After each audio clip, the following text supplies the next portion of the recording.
Welcome back to On the Scene. I'm John Bathke, coming to you from the Newark Museum. This is part of the famous Tibetan galleries. You know, it's incredible how people everywhere have learned to be creative with the materials and the culture that's around them.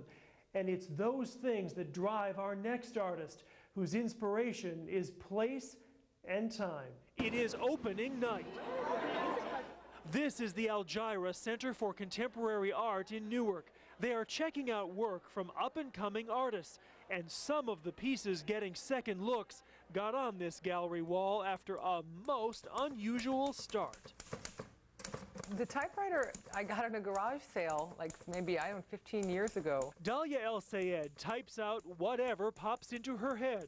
Words, phrases. It's just liberating. This is the warm-up, the low-tech path to cutting-edge art. Some sunny Sunday on the turnpike. Maybe it's the former fiction writer in her, but words and pictures go together in the pieces she creates. She's become known for her landscapes, but they don't look like most you've seen before. It's a tour of what's going on inside and outside. And as you're reading through it, you go back and forth between the two. They are maps, well, sort of. The words describe what's happening along the way. A lot of it is personal and reflects on what's going on in my life currently. So, a friendly inner battle and girlish fretting is, unfortunately my condition. In her work, it's all about the place and the emotions associated with it. My family comes from Egypt, and before that they came from Turkey. So each generation of my family has been born and then died on a different continent. So there's this idea of movement and different places and stories that go along with the different places and not being fixed to a certain location. I know this guy. I know everyone who works in the stores here. And the location she works, Union City, has a lot to do with how she creates. What does the neighborhood do for you as an artist?